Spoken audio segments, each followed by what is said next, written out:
Recognized Uncle Walker D01. Recognized Party of 1 D14. That man won't quit as long as he can still draw a breath. None of my teammates will. Me? I've got a different problem. I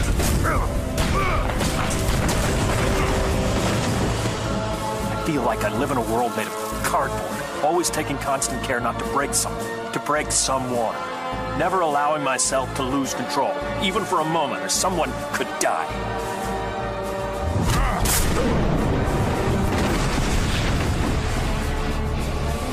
But you can take it, can't you, big man?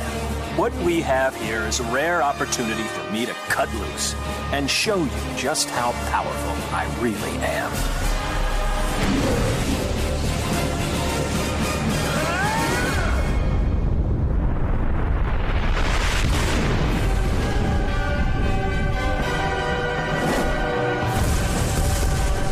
Today in the cave, I am excited to bring you Jeff Stormer. Jeff is the host of the fantastic actual play podcast, Party of One. Party of One focuses on two-player games, bringing guests on to tell intimate and sometimes heartbreaking stories from a variety of gaming systems. Recently, Jeff invited me onto the show to play Dan Ender's painfully brilliant The Bite, in which Jeff and I played ourselves trapped in a room during a zombie apocalypse. The twist? One of us may have been bitten, and there's only one gun with one bullet in the room. That game haunts me to this day in all the right ways. Jeff, Me too. Jeff, I'm so excited to welcome you to the cave. There are no firearms and no zombies. Oh, thank goodness. Rich, it is a pleasure to be here. Thank you for having me on the show. You bet. Before we begin, I want to remind everyone that our discussion sessions draw on anything and everything related to Young Justice, including both seasons of the series so far, the comics, and the video game. If you have not seen, read, or played all of the material and are spoiler wary, please consider this your warning. And with all of that, let's dive in. I touched on a few things in the intro, Jeff, but tell us a little more about who you are and what you do. Sure, I do two podcasts. They're both role-playing game-centric podcasts. Party of One, the one you mentioned, is an actual play focused on two-player role-playing games, either games designed for two, like The Bite, or games that are sort of compatible for two, that we sort of retrofitted, figuring out how to hack sort of more traditional games into a two-player format. Yeah, you've done games like Dungeons & Dragons and other games that aren't originally designed for... Yeah, we do a pretty even split of games that are made for two and games that are not, that we've played with two. Yeah, I like that. Yeah, and your other one I just listened to for the first time recently, and it was awesome. That makes me really happy. I'm really proud of it. It is called All My Fantasy Children. It is a role-playing game character creation podcast in which my friend Aaron Catano and we take listener prompts and we turn them into role-playing game characters. We sort of roll them up in various games, Dungeons & Dragons, Cyberpunk 2020, games that have a lot of tables. We roll up characters. We sort of see how all the characters interact with each other. It's a lot of fun. It's really good. Yeah, it was tons of fun. And the one I listened to was Swiftwind, I think it was, the sword. Ah, Swiftwind's a good one. Yeah, our fantasy superhero with a talking sword who's also like a mail carrier. Yeah, really good one to start with. That was fantastic. Listening to you guys bounce ideas off of each other. I did an episode of the Dungeon Masters block with DM Mitch, where he wanted to kind of give an example of how a game master and a player can work together to create a character that fits within the story that you're telling. And that cooperative storytelling, just even before you've even started a game or a campaign, can be so energizing and so much fun. And I felt it all the way through that episode. It's one of my favorite things about role-playing is that, I mean, it's collaborative storytelling all the way down, but even starting with hey, this is the idea for a character. Well, cool, what if it's like this? And then seeing where you end up and then going from there, I think is incredibly gratifying. And so I love doing that on the show. Yeah, fantastic. So when did you first see Young Justice? Did you binge it on Netflix? Did you get it on DVDs? Did you watch it when it was originally aired? What's your take? My wife and I watched the first episode when it aired live, and it didn't immediately grab us, and so we kind of fell off of it. then when it was on Netflix, we had seen it recommended from a lot of different people, and we started watching it from there. We were like, let's give it another shot, and it very quickly captured our hearts, and I think we binged it in maybe a week to a month tops. Yeah, absolutely. Yeah, because I already know, I'm going to ask you about this, but you're a DC fan already, right? I'm a hardcore DC fan. I've been a DC fan forever, like as long as I can remember. And I really love the weird, obscure corners of the DC universe, and Young Justice really, especially in like the back half of the first season onward, they just said, let's just throw everything in. We'll see what happens. Yeah. And so there's so many like weird cameos and stuff that it immediately captured my heart. I mean, even as of this recording, we just aired the Downtime episode where we talk about like Starro and, like there's so much interesting stuff that they take and they give it this great twist. The whole idea of Amazo and, like Professor Ivo being weirdly geeky and super creepy at the same time. Like they give so many things like an interesting take that are similar to how they are in the comics. Like Ivo's a good example where he's a mad scientist, but he's not like cackling mad. He's like a scientist that has gone too far. And that's just fascinating. Like it's so well written in that sense, and that and well acted too, because you need to have those voice actors pull it off, and they do it so well. They do it amazingly. Yeah, it's so good, and there's so many just little tweaks. Like we're gonna talk a lot about Superman, but I love the idea that they have a Superman that is immediately unsure of what he should do when Superboy shows up. He spends like so much of the series being like, I don't know what I'm supposed to do right now. I can fight supervillains and all day long, and I know that, but yeah, we're going to talk about that. I love it. I love it a lot. So reading comics, like did you grow up reading comics? Are you talking, did you become a fan through like, say, the animated series or any of that kind of stuff? Like where's that? I definitely became a fan of the DC universe through the animated series. I kind of, like, I grew up very much with the DC animated universe, the Bruce Timm cartoons. I think the first one aired, it was 95, so I would have been 7, and it ran through until I was in college. Mm-hmm. So I very much like grew up with the DC animated universe, and that introduced me to a lot of stuff that like I then, especially when I got into being a teenager and sort of got back into comic books, I like sought things out. Like actually the DC animated universe, particularly Justice League, is the thing that pushed me back into comic books, because I remember seeing the Booster Gold episode of Justice League Unlimited. the greatest story never told, that one? It's one of my favorite episodes ever. Oh, Booster. And then seeing a trade paperback of formerly known as the Justice League, which was the JLI reunion comic, in a comic shop. It had come out around the same time. So I picked that and be like, oh hey, it's that guy that I like, and I picked it up and fell in love with all of those characters and proceeded to like branch out through all of these characters of like, okay, Elongated Man is cool. Let me learn everything about Elongated Man. Nice. That's crazy. That Booster Gold is your like gateway. That's so funny Booster to me. Gold is my touchstone, and it makes me so happy because he's so good. He's so good and so bad. Both. He's just the worst idiot, and it makes me so happy. Well, so my first experience with your podcast, Party of One, was I had heard a bunch of people recommending it, and I'm a big fan of 2-player games.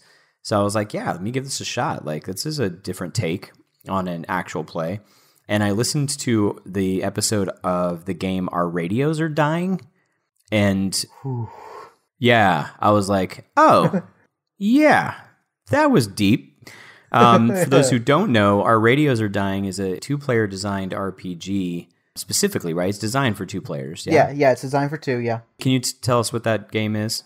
Yeah, it's about 2 lesbian cosmonauts, one from Venus and one from Mars. Venus and Mars are at war.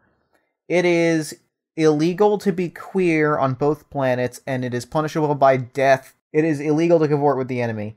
Both lovers are in the star-crossed romance. They've snuck away onto a space station, but then there has been an accident and you are floating off in space with no hope of rescue. And you just have to have your final like conversations and say all the things that you never got to say. So it's you have like 1 hour of air and the game takes an hour and you're literally like on a timer talking through this relationship or what things. And in the game behind the scenes, you have like prompts for conversation topics. And each player has a different list of prompts. There's 2 lists of prompts. And so it's all things like, say something that you've never gotten to tell the other person. Tell them a way that they've disappointed you. Ask them to say, I love you, like they used to one last time. Yeah. Oh my gosh. It's light. It's fun. It's laughs. Yeah, it's light. It's good fun. No, I listened to it and I was like, oof, because I'd listened to a lot of One Shot and the One Shot Podcast Network. And there's a lot of, I mean, it's improvisational actors and comedians. So it's a lot of fun, goofy, that kind of stuff. But I like the dramatic episodes. And so I listened to that and I was like, yeah, this is a good show. So I kept listening to that. And the twist really of your show is not only do you have like games that are specifically designed for 2 people like Our Radios Are Dying, but you take other things that aren't designed for 2-player games and hack them, as you mentioned before, into being able to be played, which I think is a great tool to show people because you can't always get a bunch of people together and you and your wife or your partner or you and your kid or that kind of thing may just want to sit down and play a game. Which is fantastic, but so from a story, from a like a Young Justice related standpoint, have you done much in the way of the superhero themed genre? Do you have experience with any games that you've hacked or were designed on a superhero theme that can be played with 2 players? The one real superhero game that I know we've played on the show is called, it's not out yet, but we're playtesting it on the air. It's called Project Wingspan, and it's about a country that's at war and somebody is enlisted into a super soldier program to like fight as their big advanced like secret weapon. And it's very like Captain America. It's very cool. It's designed for 2. You're like you're fighting, but you're also fighting for like the soul of the country that you live in. It's really neat. Oh. It's a cool game. Oh, interesting. That's so interesting. And what's your experience with superhero RPGs in general? Like, do you have a favorite system? Have you played a lot or? I've always been fascinated with superhero RPGs, but I've never gotten to play as many of them as I'd like. It's been something that I've spent a lot of my life reading them and being like, hey, we should play this. And people are like, eh. Right. But I love them because I love superheroes. And I struggle with them a lot because I think a lot of them fall into being very crunchy in a way that I don't find conducive to like superheroic stuff. But I love games that sort of aim more for the narrative thrust of it. Like, I'm a big fan of Masks. Like, Masks is pretty cool. We've talked about Masks a lot on this show, for sure. Just as a jargon definition, when you say crunch, what do you mean? For those listeners who don't necessarily know what that means. Sure. What I mean is that, like, crunch is a role-playing game term that basically means, like, volume of rules. Mm-hmm. Like, crunchy games there's a lot of just different rules to do different things. And I am a man that I have a very low tolerance for paperwork and I have a very low tolerance for math. So like a lot of superhero games are like, here's all of the powers that you can have. Here's how the rules interact with each of them. Yeah.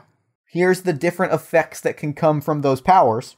And, like, it just turns into a lot of, like, writing things down in advance to be like, okay, if I want to use my super speed, I have to roll this, add this. If I want to use it to punch somebody, I have to add this, this, and this.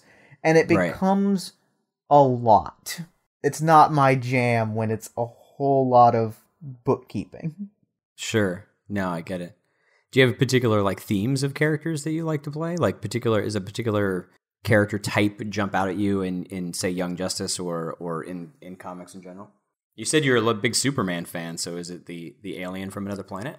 In terms of Superman, if I were to play a Superman character, I would probably be less an alien and more just like an elder statesman type, because that's always been the Superman like team dynamic that I've always really enjoyed, is Superman as the person that came first and that everybody kind of inherently like looks to and is like, okay, Superman's here, the situation is under control. Interesting. I also really love gadgeteer heroes, like both in sort of the older sort of pulp tradition type guys, like your Green Hornets or not less Green Hornet, but like your sort of gadgety your science heroes, your Tom Strongs and your Edisons and that type of thing. Mm-hmm. And then I also like sort of the more modern, like Ted Cord, Blue Beetle type dorks. Yeah, exactly. How do you feel about Ted in Young Justice? I love Ted Cord a lot. I've grown okay with his death being sort of a central thing that is important. Yeah. Because I also love Jaime a whole ton. Yeah. I guess the only time I get salty about Ted Cord's death is when it's not used in that way. Right. Like when the New 52 rebooted Jaime and they were just like, yep, nope, Ted Cord never happened. He just sort of found this thing. It's like, no. Oh, really? They erased Ted Cord out of 52? Yeah. Oh, I didn't New 52, know that. He just wasn't a thing. Oh, that's not cool. Real salty about that. Yeah, no, I can real, get that. real salty about that. Man, I kind of like want to veer off onto Ted Cord for a while, but let's stay on track here because I wanted to have you on the show because when we decided we were going to have this show and we were talking about it on Twitter, like you jumped in and started spouting all kinds of Superman lore and the Jack Kirby, what's referred to as the fourth world Jack Kirby apocalypse, New Genesis storyline stuff. And I know some people who are some pretty big fans, but like you have a passion for this material. To some watchers who we've spoken to, it's a bit of an odd take. Not like an odd take, like when you get to those episodes with the Infinite Man or Infinity Man, Yeah, in the Infinity second Man, season, the Forever People, yeah. yeah, and or in the first season, I'm sorry, and you get Sphere and you get these things, and there's certain quirky things about those episodes. Of course, what we refer to as Kirby tech, that kind of art style, but also little things like the fact that Sphere, once it's in the supercycle form, always hovers at a very steep angle. Yeah. Right? And it looks odd, except if you know Jack Kirby's style, like it's clearly a nod to how Jack did his thing. Things are one of the things I love about Jack Kirby's stuff, his art style, is that nothing is ever presented straight. Like nothing is ever no one is ever standing still and talking. Yeah. They're always striking a pose and they're pointing and they're yelling and there's a lot of bold capital letters text and it's good. It's cool. Well, what's funny is people look at that and they're like, "Oh, it's so over the top. It's so, not subtle." Blah. I'm like, guys, you have no idea what we're talking about here. Jack Kirby changed comics forever. There's a reason why Jack Kirby, he wrote for DC Comics, he wrote for Marvel, he was a key creator of so many major characters. But the reason is because up until Jack Kirby, comics were fairly stagnant. Jack Kirby, he does so much to revolutionize. Like, the superhero iconography is indebted to Jack Kirby's frenetic designs. Yes, absolutely. I mean, everything was like the old Sunday comics where it was just a lot of talking heads and maybe a punch, thrown. But like with Jack Kirby, it was like he was drawing, like jumping off of a page at you. And it was a little over the top, but it's like he was swinging the pendulum in the other way in such a critical way that was a springboard for how we view comics today. The thing that always resonates with me about like how over-the-top Kirby stuff is fundamentally speaking, it's an over-the-top or medium or art form or themes, however you want to describe superheroes, they're an over-the-top concept. I don't think there's any reason to present them in another, or rather, there are definitely stories that are served better by a subtler touch, but in sort of that conventional, like, good guys fight bad guys and punch each other, like, that's such an operatic, big, over-the-top thing that I think, like, that sense of dynamism and movement is just, it fits. And it's so, especially when Jack Kirby is just throwing things at a wall and just being like, yep, just putting it out there, like, that sense of big, bold action is critical. I mean, key creator for characters like Captain America and Galactus, like these, particularly like Galactus, these giant, like over the top, huge, literally gigantic characters. And then the fourth world is just, I don't know. It's all that. It's if Galactus was just one of the characters. It's a whole book of just Galactuses. Right? Yeah, it's nuts. And the key, the DC Comics standard universe that gets, the fourth world kind of gets plugged into so regularly, the vector in which the fourth world gets introduced to the standard DC universe is almost inevitably Superman on a regular basis. And you have a big love for Superman as well. So, I do. And unfortunately, like, he's a hero that notoriously gets a bad rap and has lots of issues. He does. Or people say he has a lot of issues. I've been on my soapbox a lot on the show talking about my frustration with people saying you can't tell a good Superman story. Where does your love of Superman come from? Like, where does that start? When I was younger, in my teenage years, I was definitely in the Superman is boring, Superman is overly powerful, Superman is overly good. I was that kid when I was 15. But I think probably by the time I got to college, like Justice League Unlimited and All-Star Superman were happening around the same time, maybe give or take a few years, or like a year or two. Yeah. But between those two things, it kind of clicked. I was like, oh, I get it. Yep. Between Justice League Unlimited, there's sort of two famous like Superman moments where one of them, I think somebody insults him for getting hit and getting knocked out a bunch, and he just doesn't miss a beat, and he says, Hot girl. "Every hit that I take, somebody else doesn't." Yep. And I'm like, oh, that's unbelievably cool. And then Yep. there's that monologue that he gives Darkseid in the final episode when he says I live in a world of cardboard. Like, I live my life under complete control because if I don't, somebody gets hurt.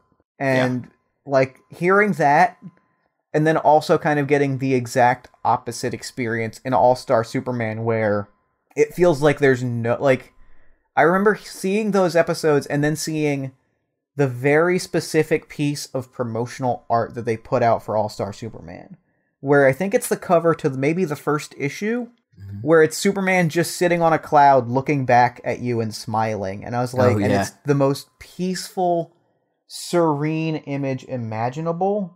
And being like, oh, now I get it. It's somebody that is so powerful that, like, he has to be above all, like, human concern, or else he would lose his mind. And it's this beautiful sense of being all powerful, but not only not being corrupted, but being sort of free from concern and being free to pursue good for goodness sake, because you don't have to worry about limits. Yeah. And like, as I kind of realized all of those things, I was like, I kind of fell in love. Then I started to go back through, and I learned about like the history of Siegel and Schuster, and like why they created the character, and all the different iterations from there. And it was just, it's a fascinating journey to go on to like study the life and times of Superman. Interesting. Did you ever read Kurt Busiek's Astro City? I have read bits of Astro City, and I love what I've read, but I've never actually gotten to like sit down and read the whole series cover to cover. The very first issue is almost exactly, it's like the sole argument against not being able to tell a good Superman story. Astro City is not in the DC universe, and this character is not Superman, but it's clearly a Superman analog. He's an alien from another planet who's a reporter and blah, blah, blah. Like, they they don't even hide it. But the story starts with him basically saying, what do I dream about?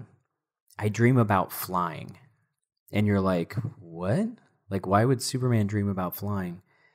And then he takes you through his day about how he has to fly from, you know, Washington, D.C. to Tokyo to stop a volcano and then fly into space to stop an asteroid and to fly all these, you know, everywhere to do all these things and whatever. And he never just gets to be. Like, he has to be everywhere at the planet at the same time to save everyone all the time. And he never gets to just fly to enjoy it. And it's such this poignant, like almost heartbreaking tale of what it's like to be him. I love it. I think you'd really appreciate it. I love that. I'm gonna have to look that up. Because I love that. One of the things I love about Superman is that, like, he does all of these things, but yet he also does have time to, like, because I've always loved the Superman stories that are like, Superman is gonna hang out with Lois Lane and they're gonna make dinner together, and it's the fact that he is always Clark Kent is something else that speaks to me. It's kind of ironic because he's such a sort of, on one hand, very simplistic and idealistic, but it's a very adult concept, is the idea of choosing to accept a responsibility because you have the ability to do good, as opposed to something like Batman, where he is sort of put into this position almost against his will, and he sort of is reactive. I've always kind of liked the idea that Superman's justification is not, well, I have to do this to avenge something, I have to do this because I am mad at someone. He says, I am doing this because I have the tools and the capabilities to help people. Therefore, It is my responsibility to help people. It's an unabashedly idealistic idea, but it's also the idea of making that choice to do good because you have the ability is sort of maturity in a nutshell. Is like altruism and maturity in a core idea. I love it. So I grew up on comics in general, but DC specifically. And I feel like characters like Superman helped to create my own moral code. Oh, very much so. I feel the same way. In that way, like you're saying, like, is it like childish or overly idealistic to choose to do good? Like to be compassionate or to do things for the sake of just being good? Why is that a bad character trait, and why can't you tell good stories about it wrapped around it? I feel exactly the same way, Rich. Like, I ask myself that question a lot because Superman is somebody that is as a character and as a collection of traits is a thing that, in exactly the same way, it defines a lot of how I think about life. It informs a lot of how I think about the world. Is like you help people and you are kind not because you're going to get something out of it, but because it's good to be good and kind. Yeah. Like, it's sort of the beauty of Superman as a character to me is that he represents not what we are, but what we can aspire to be. Yeah. You know, we may not all be 100% good all the time, but Superman represents the ideal that there are ways that we can help people, and there are ways that we can save the day, and we can choose to do those not because we were wronged or not because it is our ordained responsibility, but just because it's the right thing to do. Yeah. And that's what keeps me coming back to Superman, is seeing this idea of doing good for goodness sake. Yeah. It's also what drives me to Santa Claus, in case you were wondering. Just putting that out there. Because at the time of this recording, it's getting close to Christmas here, and I've heard you say that at least twice now so far. But yes. Do you remember the Justice League Unlimited episode called Clash? Oh, when he fights Captain Marvel, yeah. Yeah, that it's a good episode. One. It's probably one of my favorite Justice League animated episodes. And the reason is because Billy Batson as a character, like when Shazam calls out Superman for not being hero enough, that final speech he gives is so heartbreaking because it's coming from a 10-year-old who has looked up to the Justice League and is now part of them and sees behind the scenes of how his heroes may not quite be the heroes that he thinks they are. Yeah. Yet still, Superman is a huge heroic character in the animated series, yet somehow even there, I don't know. Like, it's such a good episode. It's so good. It is, and I think that it kind of touches on, in my opinion, what the core of a great Superman story is. The core of a great Superman story, in my humble and not so humble opinion, is not whether or not Superman will survive a threat. And I think that's where a lot of people say, oh, well, Superman stories are boring because we know that he's going to survive. And I take issue with that because we know that Batman is going to survive those same stories. Yes, we do. And I think that the challenge of a great Superman story is not approaching it with a mindset of will Superman survive or not. It's approaching it with a mindset of will Superman's morals and like moral compass survive intact. And I think that's what's beautiful about the Clash is like Superman is put in a position where his morals don't. And that's what makes it a failure. It's not whether or not he can beat Captain Marvel in a fight. It's whether or not he can take Lex Luthor's humanitarianism at face value. And he can't. His morals fail, and that's where he fails. Yes, and that is it. That you've hit the nail on the head, my friend. That is exactly what that episode is about. Mm-hmm. And that's what makes it a great episode and a great Superman story. Absolutely. That's also what makes Man of Steel a bad movie, in my opinion, is it's fundamentally not a film that engages a sense, because it's a Superman without that moral code, and therefore the challenge of will Superman's moral code survive, it means nothing. It means nothing when he snaps Zod's neck, because his whole story up to that point has been maybe that busload of kids should die. And it's like, okay, but that's not... Yeah. Thanks, Jonathan. Now you're a nightmare, Kent. I don't know what is up with his dad in that movie. It drives me crazy. Real frustrating. Real frustrating. And to compare it to the Jonathan Kent of, say, again, just to pick a random show, Young Justice, where in the second season where they have the Green Beetle and they bring him back to, the Kent farm because they don't have anywhere else to take him. They don't know where to take him. And Jonathan Kent's like, we've had weirder things than him in this barn. And any excuse to see one of my boys. And he's referring to Superboy because he has accepted him as family. Mm-hmm. And you look at that and it's like, yes, this is where, who just said this morning? It may have been Roy Westerman. He's the guy who created the Earth 27 project. And he was saying that Jonathan Kent is the man in Superman. Where Jor-El is the super part of Superman. Yeah. Like, those are the two pieces that come together to help Clark be who he is, right? Yes. And to remove Jonathan by killing him always bothers me. But to make it even worse by, like, having him say, like, yeah, those busload of kids should die, just basically removes the heart of the entire character of Superman to the point where you don't know what you're talking about. Yes, very much so. One of the things that really speaks to me about Superman is that Superman is, in a lot of ways, he's the ultimate immigrant story, as he is someone that comes from another place with a set of skills and finds a place in our society and then thrives. And the society itself is elevated by his presence.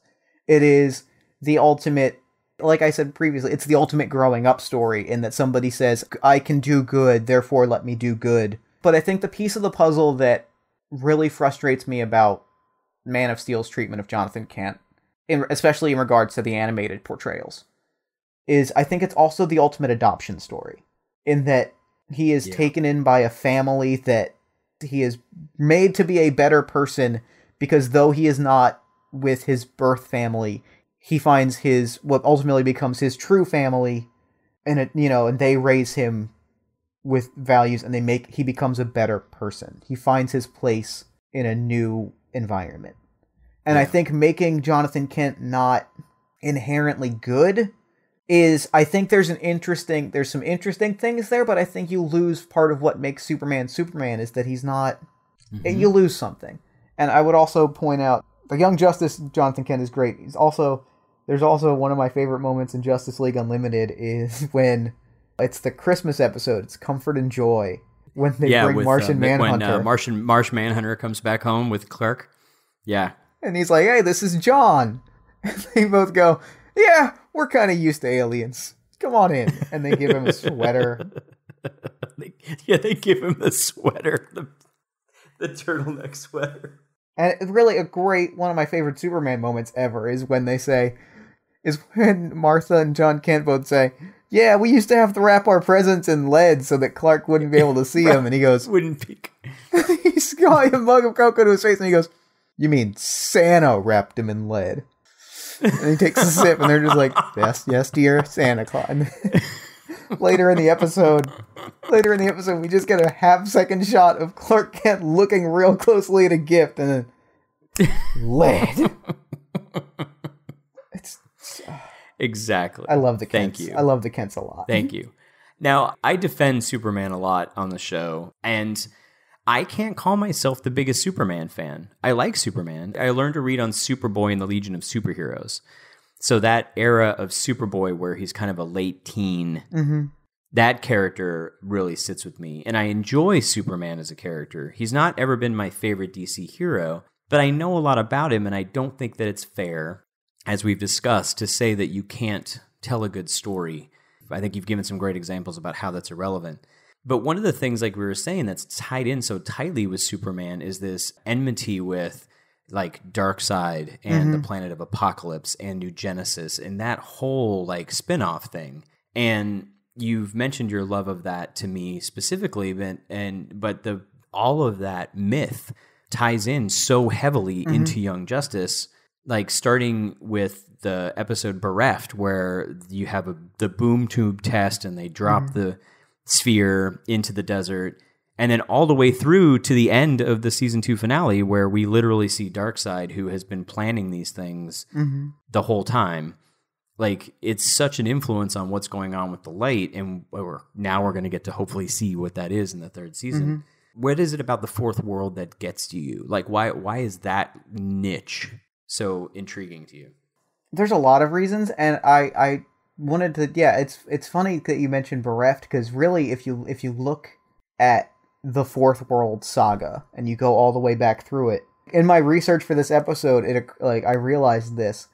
In the first ever DC book that Jack Kirby writes when he leaves Marvel in the late 60s, early 70s, the first book that he writes, which is, I wrote it down, Superman's Pal Jimmy Olsen 133.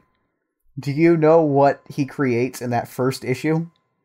Project Cadmus. So it literally... No way. That's the first appearance is in Superman's pal, Jimmy Olsen. Going into the answering the question as to what I like about the Fourth World, and one of the answers is the behind the scenes of it is fascinating. So much of it is tied up with Jack Kirby as a person, then that's part of what makes it so special. Because the origins of the Fourth World is Jack Kirby leaves Marvel. He leaves Marvel, he is not happy. They've not treated him well, he departs, he goes to DC. He goes to the distinguished competition, so to speak. He goes there and says, "What's your lowest selling book?"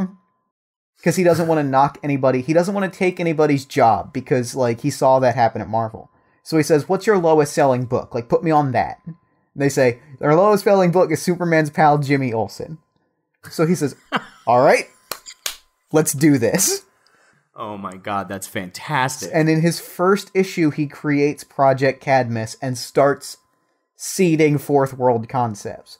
So one of the things that I love about Young Justice is that they are literally seeding Fourth World concepts from episode 1, almost scene 1, when we get introduced to like the Guardian and Project Cadmus. It's all like Kirby stuff that's just being dropped in and just building to that moment when Darkseid steps on screen. Wow, amazing. I did not know Cadmus was... You blowed my mind. That's amazing. Yeah, it's real cool. I don't even know what to say. Keep talking about Fourth World. I gotta process. So the Fourth World is, obviously, it's Jack Kirby's magnum opus. It is the most purely Jack Kirby thing in a career of extremely Jack Kirby things. And as a Jack Kirby fan, that is kind of what I love about it in a nutshell. Like I mentioned, it is his return to DC Comics. He had done some work with them earlier, like when he created the Manhattan Guardian. He'd done some work with them previously. He's come back. He has left Marvel after creating the Marvel Age. He left. It was a huge, big thing. And he goes and he starts working on Jimmy Olsen. He starts introducing all these concepts. And he very quickly creates something that kind of has never been done in comics before at this moment. He creates, like, it's essentially creating the event comic, where it's a bunch of different comics that are going to come together and tell one cohesive story, each one focusing on an individual group and how they tie in. So he essentially creates the event comic. And it is this huge, spanning thing, this cosmic war between good and evil, between free will and choice, and between light and darkness, and hope and despair. And it's just, like, if you'll indulge me. Please. I would like to read to you the opening monologue, or the opening lines to The New Gods, Issue 1. Epilogue.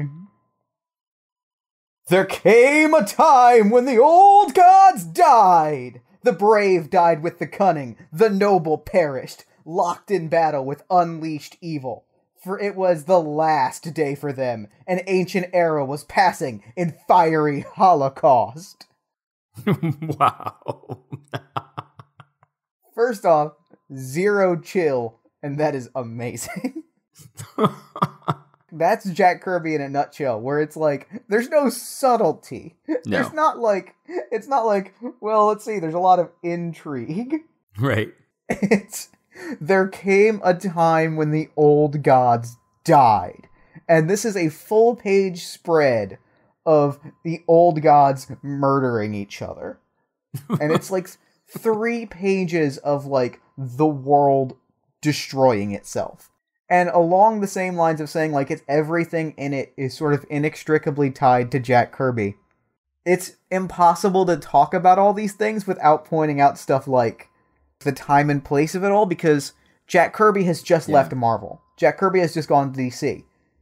What's one of Jack Kirby's most, like, biggest, most famous creations at Marvel is the world of Thor and Asgard, the old Norse gods. So he absolutely walks into the DC office and essentially says to the fan base, guess what? All that stuff that you love, dead. You ain't seen nothing yet.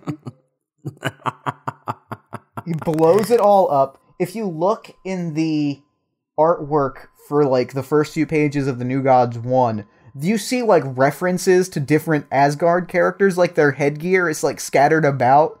Like, he is not making it subtle about the fact that he's like, yeah, you know me from Thor. I'm blowing it all to hell. We're starting over. Sci-fi gods now. These are mine. Wow. That's fantastic. He's created this big cosmic operatic thing, which in a nutshell, out of the old world, the world of the old gods, which is never fully clarified, but we all kind of know what it is. Right. Outspin these 2 planets, Apocalypse, which is pure evil and hopelessness, and New Genesis, which is purely good and light. To prevent that kind of war that destroyed the Third World, the 2 armies make a pact. They trade sons, Darkseid and Highfather, lords of Apocalypse and New Genesis respectively, swap sons in a peace treaty. Orion, son of Darkseid, grows up on New Genesis, surrounded by hope and light, and becomes, while he is still racked by his, like, evil nature, he becomes a force for good. Meanwhile, Scott Free, son of Highfather, is not raised by Darkseid, but rather by Granny Goodness, who is a demented old angry lady who sounds like Ed Asner, because that is the only casting choice I've voice ever. She's a demented old lady that puts him essentially in a series of torture chambers for his entire upbringing, because she wants to break his will.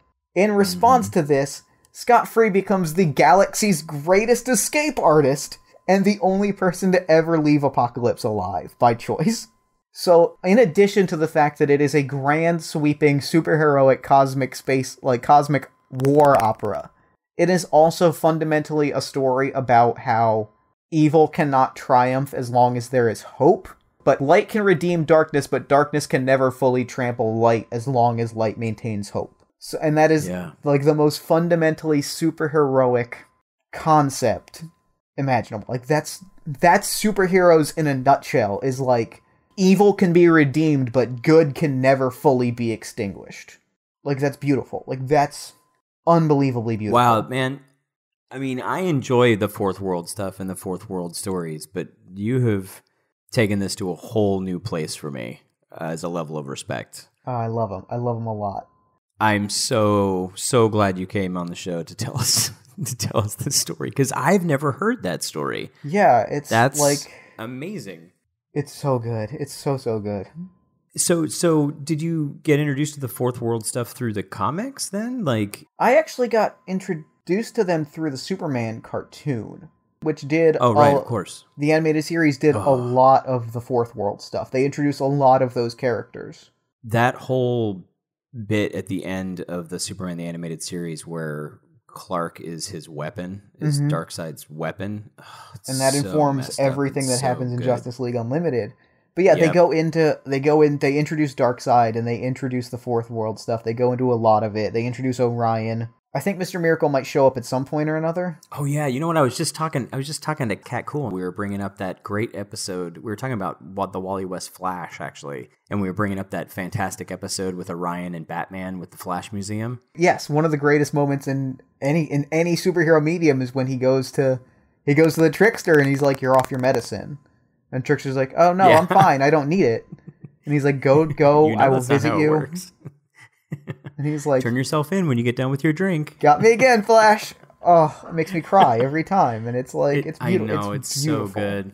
And of course, you got Mark Hamill doing the Trickster voice, which is always amazing. They draw him to look like Mark Hamill from the Flash TV show. It's so good. I know, it's so good. Anyway, sorry I derailed you a little bit, but no, it's fine. The Fourth World is, in my opinion, superhero fiction boiled down into like its purest concept, and then expanded back out across the entire cosmos. Also, not for nothing, but it also includes in my all-time favorite romance in any fictional medium ever, which is the love story between Mr. Miracle and Big Barda. Right. Mr. Miracle being Scott Free, the character. Yeah, Scott Free becomes Mr. Miracle, the world's greatest escape artist. When he launches his final escape from Apocalypse, he breaks through everything. But in doing so, he is almost captured by one of Darkseid's female Furies, who are women that are raised to be warriors from birth. Big Barda almost captures him, but the two of them fall in love. She helps him escape, accompanies him to Earth. The two of them protect one another from Darkseid's forces, and fall in love, get married, and in one of the greatest bizarre moments of comic book history, they get married, Darkseid shows up and says, I might be evil, but I can't disrupt a wedding. What? And then just leaves. It's just like, bye. Can't disrupt a wedding. Nothing I can do. And then just leaves. And they have a happy ending. They get married, they move in together, they spend the 90s trying to be like a sitcom couple, but they don't get it because they're aliens. They spend the 90s. I like that. I love it. It's so... they're the 90s Mr. Miracle series where him and Big Barda, like... It spins out of Justice League International, which is another book that I deeply love. They try to get out of being superheroes. They try to leave it behind and just become like an ordinary sitcom couple. But they're both aliens, and like the Fourth World keeps tracking them down, so they keep demolishing their suburban households. And it's my favorite. Nice.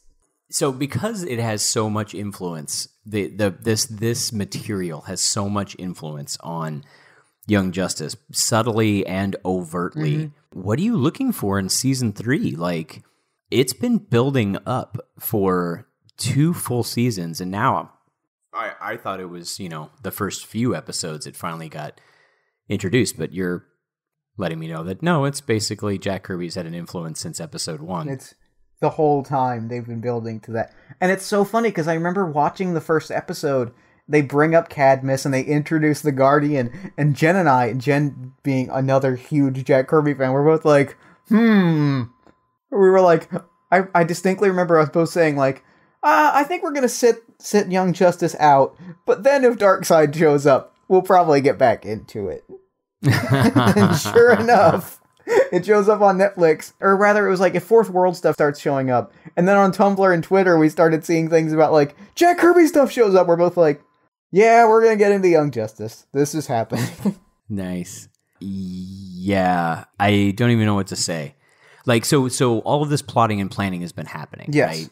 they've been dropping apocalyptic weapons onto Earth. You know, you've got the what's the name of the Ugly Mannheim works for that mob organization, Intergang. Intergang, and that's a classic Superman stories. Is Gordon Godfrey in... I watched it last summer, so I don't entirely remember. Gordon Godfrey is in Young Justice, right? Yeah, Glorious Godfrey. Yeah. It's funny because, again, I was having this, our first discussion session was with Darcy Ross, and she was like, I love the idea of Godfrey being this human being who, you know, is giving us this view about how normal humans view the alien invasion. And toward the end of that episode, I was like, yeah, you know, he's not human, right? And she was like, what? Yep. And I think a lot of people miss that because we don't get a direct answer to that, with the exception of the fact that at the very end, in the finale of season 2, when Savage is shaking Darkseid's hand, you see Glorious Godfrey in the background, right? Still in his suit. So we don't get any answers to that yet. You know, we just get a hint. Actually, that's another thing I love about the Fourth World Saga is, like I said about how it's inherently tied to Jack Kirby.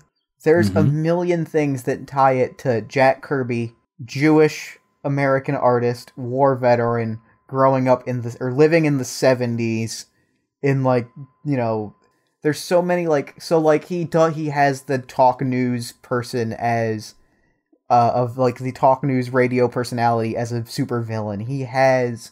There's this whole thing about like indoctrinated child soldiers that's going on with Mr. Miracle. It is this really rich 70s like thing. And the way that I lovingly describe it is a swirling mass of all the things Jack Kirby is thinking about at any moment, thrown onto the page and then not thought about again. Like Don Rickles shows up, he's just in it. Don Rickles is just a character in the New Gods. There is an extended subplot with a character named Funky Flashman that is just Jack Kirby insulting Stan Lee because he's mad at him. What? It's so good. And I think they're definitely like in having some new fans watching the show and chatting with us on Twitter, they're like, we don't understand what is happening with this Infinity Man and the cowboy, you know, character who wants to... They're like, this is the silliness of DC Comics that turns us off of DC Comics, right? I had one watcher say that, and I'm like, you got to know a little more about... You don't have to, but you need to be patient. Like, this stuff is going to make sense, and the amount of love that the writers have put into this show tell me that they're going to take these characters to new and interesting places. Yes, very much so. I think.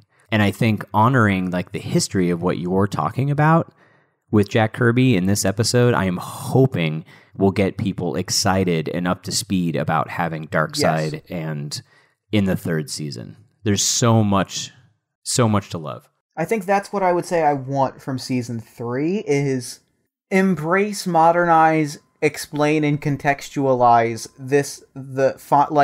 we spent 2 seasons building up to the New Gods and the Fourth World, the War of the Fourth World. I think that's a season right there is like, now they have to deal with Darkseid and with Desaad. And I think there's a wonderful opportunity, and the writers of Young Justice and the voice talent, everyone has done a tremendous job of modernizing all of these things and like contextualizing them and making hard to accept things not as hard to accept. So I think if they have a whole season, they can like, you know, explain stuff like the Infinity Man or the Forever People right. I think that's what I would like is like for the Fourth World stuff to be the thrust of the season, like it really feels like it was building up to be. Yeah. And to have it done in a way that honors like the legacy and the creations of Jack Kirby, but also presents it in a way that appeals to a modern audience in the same way that the original stuff appealed to a 70s audience. Yeah.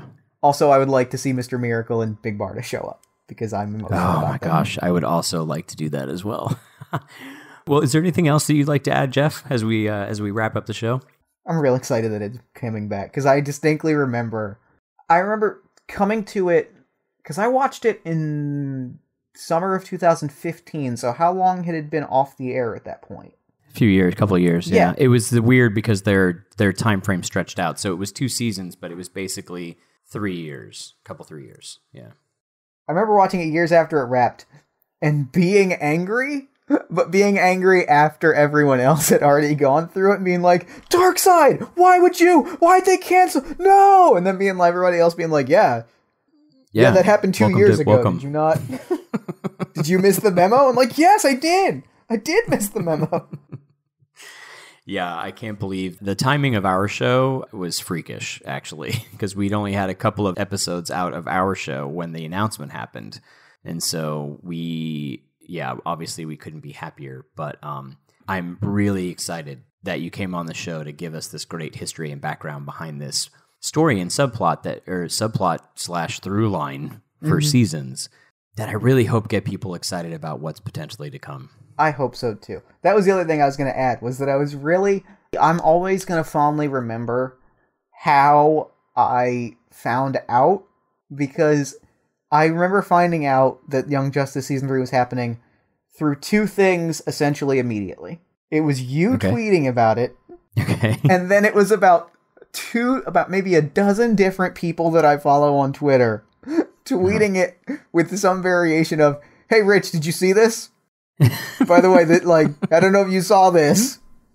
Me just being like scrolling through Twitter, being like, my phone exploded that day. Being like, this is I was so full of joy of like learning that and being like, yep, this is great. Well, thank you so much for coming by and spending some time with us. Of course, in the cave, thank you for having me. This was great. Where can people find you on Earth Prime? People can find me on Twitter at Party of One Pod. You can find the show at soundcloud.com/partyofonepodcast. You can find All My Fantasy Children on Twitter at AMFC_podcast or on SoundCloud at All My Fantasy Children. And that's pretty much the best places to find me. Fantastic. Thanks to everyone else, too, for sharing time with us. You can find us on Twitter at the YJ Files, on Facebook at www.facebook.com/crashingthemode, and on our website, www.crashingthemode.com.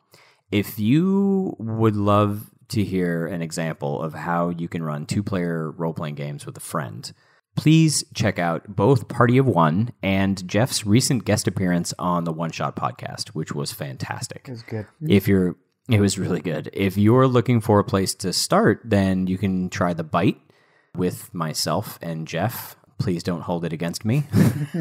You could check out Our Radios Are Dying, the Project Wingspan he had mentioned, if you're looking for something a little more superheroic, or the Dungeon Crawl Classics or Kingdom episodes for some kind of general silliness. If you enjoy our show, please consider sharing it with a friend. You can also support the show by giving us a 5-star review on iTunes or on your podcatcher of choice. The ratings really do help others find our show. If you do leave us a rating, please, or a review, please let us know, especially if you're outside the US. We have to look a little harder for those. And even though Season 3 has been officially announced, please continue to spread the word to friends and family about this amazing series. Hashtag keep binging YJ on Netflix, pick up the comics, and get yourself up to speed for Season 3. And as always, stay whelmed, everyone. You've been listening to Whelmed, the Young Justice Files podcast. Our computer is voiced by Madison Ray. Our theme was composed by Emily Mio. Our logo was created by Kevin Bates. Whelmed is a fan-made podcast and is not officially affiliated with DC Comics, DC Entertainment, Warner Brothers Animation, and any other owners of Young Justice or its related source material. As such, these companies have sole ownership of all symbols, images, names, logos, and proprietary material related to Young Justice. Original content of this podcast is ours under Creative Commons. Thanks for listening, and stay whelmed.